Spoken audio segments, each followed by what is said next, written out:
ದೇವಿ ಒಲಿದರೆ ತಾಯಿ, ಮುನಿದರೆ ಮಾರಿ. 300 ವರ್ಷಗಳ ಹಿಂದೆ ಪವಿತ್ರ ಶರಾವತಿ ನದಿ ದಡದಲ್ಲಿ ದೇವಿಯ ವಿಗ್ರಹ ಗೋಚರಿಸಿತ್ತು. ಕನಸಿನಲ್ಲಿ ಶೇಷಪ್ಪನವರಿಗೆ ಈ ದೇವಿ ಹೇಳಿದ್ದಾದರೂ ಏನು? ಈ ದೇವಿಯ ಹೆಸರಿನ ಬೋರ್ಡನ್ನು ಹಾಕಿದರೆ ಕಳ್ಳಕಾಕರ ಕಾಟ ಕಡಿಮೆಯಾಗುತ್ತದೆ. 2 ದಶಕಗಳ ಹಿಂದೆ ಕುಗ್ರಾಮವಾಗಿದ್ದ ಈ ಊರು ಜಗನ್ಮಾತೆಯ ಉಪಸ್ಥಿತಿಯಿಂದ ಇಂದು ದಿವ್ಯ ಕ್ಷೇತ್ರವಾಗಿ ಪರಿಗಣಿಸಿದೆ. ಹಾಗಾದರೆ ಆ ಕ್ಷೇತ್ರ ಯಾವುದು? ಈ ಕ್ಷೇತ್ರ ಹುಟ್ಟಿದ ರಹಸ್ಯ ಏನು? ಈ ಕ್ಷೇತ್ರದಲ್ಲಿ ನಡೆಯುವ ಚಮತ್ಕಾರಗಳೇನು? ಆ ದೇವಿ ಯಾರು?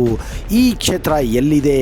ಈ ಎಲ್ಲ ಸಂಪೂರ್ಣವಾದ ಮಾಹಿತಿಯನ್ನು ಈ ವಿಡಿಯೋದಲ್ಲಿ ನಿಮಗೆ ಕೊಡಕ್ಕೆ ಹೋಗ್ತಾ ಇದ್ದೀನಿ. ಒಂದು ವೇಳೆ ನೀವು ಈ ಚಾನಲನ್ನು ಇನ್ನೂ ಸಬ್ಸ್ಕ್ರೈಬ್ ಮಾಡದೇ ಇದ್ದರೆ ದಯವಿಟ್ಟು ಈಗಲೇ ಸಬ್ಸ್ಕ್ರೈಬ್ ಮಾಡಿ, ಜೊತೆಗೆ ಬೆಲ್ ಐಕನ್ ಕೂಡ ಪ್ರೆಸ್ ಮಾಡಿ.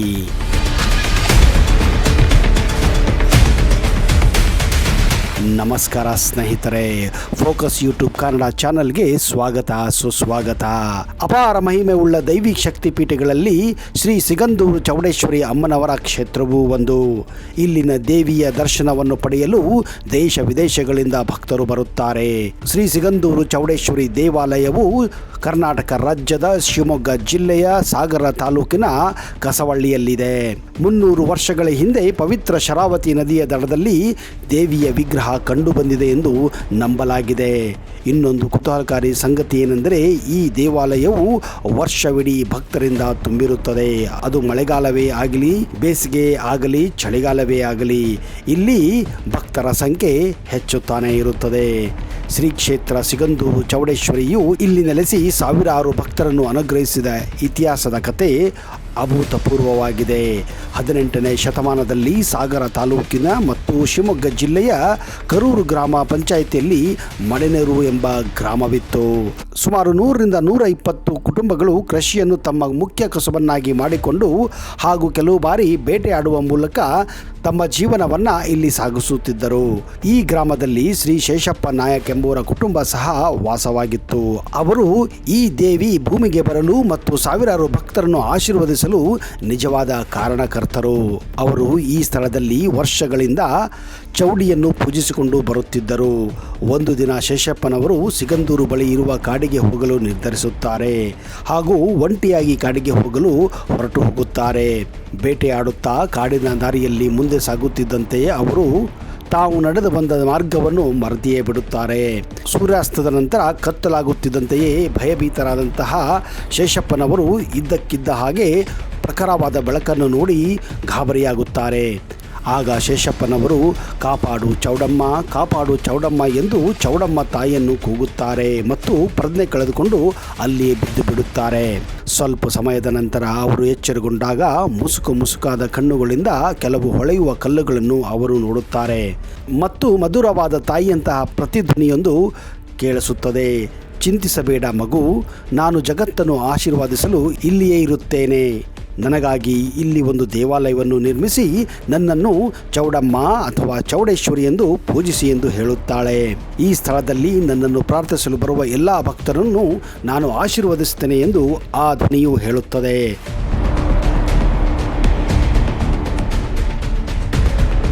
ತಕ್ಷಣವೇ ಎಚ್ಚರಗೊಂಡ ಶೇಷಪ್ಪನವರು, ಅರೆಬರೆ ಪ್ರಜ್ಞೆಯಲ್ಲಿದ್ದ ಶೇಷಪ್ಪನವರು ಸಂಪೂರ್ಣ ಪ್ರಜ್ಞಾಸ್ಥಿತಿಗೆ ಬಂದು ನಂತರ ಆ ಧ್ವನಿಯ ನೆನಪಿನಲ್ಲೇ ಮನೆಗೆ ಓಡಿ ಹೋಗುತ್ತಾರೆ.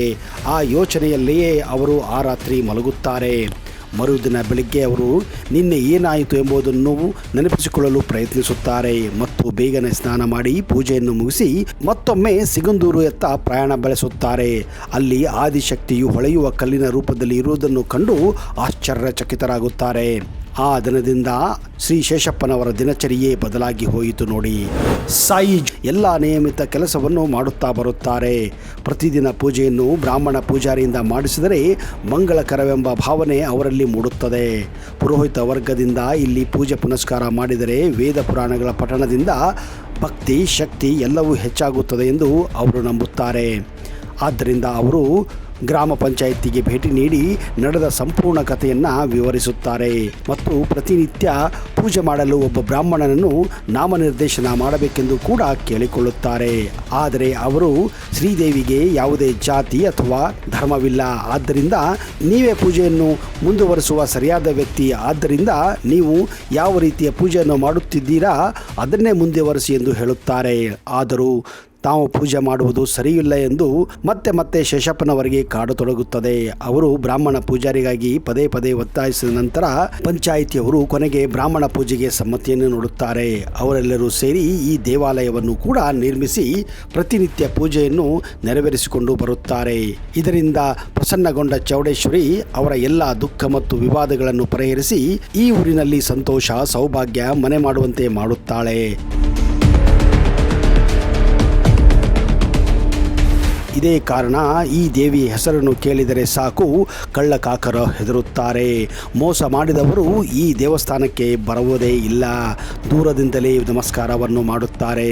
ಒಂದು ವೇಳೆ ಮೋಸ ಮಾಡಿದವರು ಈ ದೇವಾಲಯವನ್ನು ಒಳಗೆ ಪ್ರವೇಶಿಸಿದರೆ ಅವರಿಗೆ ಕೆಡಕು ಉಂಟಾಗುತ್ತದೆ ಎನ್ನುವ ಭಾವನೆ ಕೂಡ ಇಲ್ಲಿನ ಭಕ್ತ ಮಂಡಳಿಯಲ್ಲಿದೆ. ಆದ್ದರಿಂದಲೇ ಕಳ್ಳಕಾಕರಿಗೆ ಈ ದೇವಿ ಎಂದರೆ ನಡುಕ ಹುಟ್ಟುತ್ತದೆ.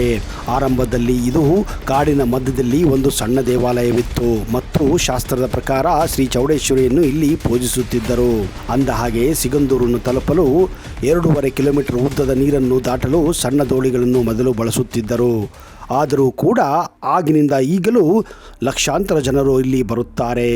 ಪ್ರಸ್ತುತ ಶ್ರೀ ಕ್ಷೇತ್ರ ಸಿಗಂದೂರು ಉತ್ತಮ ಸಂಪರ್ಕ ರಸ್ತೆಗಳನ್ನು, ಅಣೆಕಟ್ಟಿನ ನೀರನ್ನು ದಾಟಲು ಲಾಂಚರ್ ಸೌಲಭ್ಯವನ್ನು, ವಾಹನ ನಿಲುಗಡೆಗೆ ಸುಸಜ್ಜಿತ ಪ್ರದೇಶವನ್ನು, ಸುಸಜ್ಜಿತ ಅತಿಥಿ ಗೃಹವನ್ನು, ಗೋಶಾಲೆಯನ್ನು, ಕಲ್ಯಾಣ ಮಂಟಪವನ್ನು, ಯಾಗಶಾಲೆಯನ್ನು, ಅನ್ನದಾನ ಸಭಾಂಗಣವನ್ನು, ರುಚಿಯಾದ ಪ್ರಸಾದವನ್ನು ಪಡೆಯಲು ಇಲ್ಲಿ ಜನರು ಧಾವಿಸುತ್ತಾರೆ. ಪ್ರಸ್ತುತ ಸಿಗಂದೂರಿಗೆ ಲಾಂಚರ್ ಮೂಲಕ ತಲುಪಬೇಕು ಮತ್ತು ಶ್ರೀ ಕ್ಷೇತ್ರ ಚೌಡೇಶ್ವರಿಯು ಆಶೀರ್ವಾದವನ್ನು ಪಡೆಯಲು ಬೆಳಗ್ಗೆಯಿಂದ ಸಾಯಂಕಾಲವರೆಗೂ ಕೂಡ ಈ ಲಾಂಚರ್ ಕಾರ್ಯನಿರತವಾಗಿರುತ್ತದೆ. ಅಂದಹಾಗೆ ಈಗ ಪ್ರತಿದಿನ ಮಧ್ಯಾಹ್ನ ಮತ್ತು ರಾತ್ರಿಗೆ ಭಕ್ತರಿಗೆ ಉಚಿತ ಅನ್ನದಾಸೋಹ ಕೂಡ ಇಲ್ಲಿ ಏರ್ಪಾಡು ಮಾಡಲಾಗಿದೆ. ಮೊದಲಿಗೆ ಈ ಸೌಲಭ್ಯ ಕೂಡ ಇರಲಿಲ್ಲ. ಅಂದಹಾಗೆ ಕರ್ನಾಟಕ ಸರ್ಕಾರ ಯಡಿಯೂರಪ್ಪನವರ ಅಸ್ತಿತ್ವದಲ್ಲಿ ಸಿಗಂದೂರು ಚೌಡೇಶ್ವರಿಗೆ ಒಂದು ಹೊಸ ಸೇತುವೆ ನಿರ್ಮಾಣ ಕಾರ್ಯ ಭರದಿಂದ ಸಾಗಿದೆ. ಶ್ರೀ ಕ್ಷೇತ್ರ ಸಿಗಂದೂರು ಚೌಡೇಶ್ವರಿ ದೇವಾಲಯವನ್ನು ಸರಿಸುಮಾರು 300 ವರ್ಷಗಳಿಂದ ಪೂಜಿಸುತ್ತಾ ಬರುವ ಐತಿಹ್ಯ ನೀವು ಕಾಣಬಹುದು.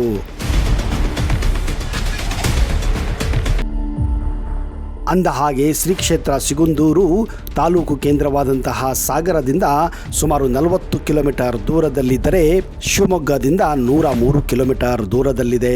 ಧಾರವಾಡದಿಂದ 221 ಕಿಲೋಮೀಟರ್ ದೂರದಲ್ಲಿದ್ದರೆ, ದಾವಣಗೆರೆಯಿಂದ 174 ಕಿಲೋಮೀಟರ್ ದೂರದಲ್ಲಿದೆ. ಹಾಗೆಯೇ ರಾಜ್ಯದ ರಾಜಧಾನಿ ಬೆಂಗಳೂರಿನಿಂದ ಸುಮಾರು 436 ಕಿಲೋಮೀಟರ್ ದೂರದಲ್ಲಿದೆ.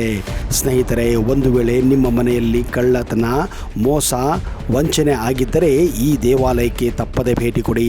ನಿಮಗೆ ಮೋಸ ಆಗಿದ್ದರೆ ಅದು ಸರಿ ಹೋಗುತ್ತದೆ. ನಿಮ್ಮ ಮನೆಯಲ್ಲಿ ಕಳ್ಳತನ ಆಗಿದ್ದರೆ ಆ ವಸ್ತುಗಳು ನಿಮಗೆ ಸಿಗುತ್ತವೆ ಎನ್ನುವ ಭಕ್ತರ ನಂಬಿಕೆ ಇಲ್ಲಿ ಅಪಾರವಾಗಿದೆ. ಈ ನಂಬಿಕೆ ಈಗಲೂ ಕೂಡ ಇಲ್ಲಿ ಮುಂದುವರೆದುಕೊಂಡು ಬಂದಿದೆ. ಒಂದು ವೇಳೆ ನೀವು ಸಾಗರ, ಶಿವಮೊಗ್ಗ, ಸೊರಬ ಕಡೆ ಹೋದರೆ ದಯವಿಟ್ಟು ಶ್ರೀ ಕ್ಷೇತ್ರ ಸಿಗಂದೂರು ಚೌಡೇಶ್ವರಿಗೆ ತಪ್ಪದೆ ಭೇಟಿ ಕೊಡಿ. ಅಲ್ಲಿಯವರೆಗೆ ಜೈ ಹಿಂದ್, ಜೈ ಕರ್ನಾಟಕ, ಜೈ ಶ್ರೀ ಸಿಗಂದೂರು ಚೌಡೇಶ್ವರಿ ತಾಯಿ.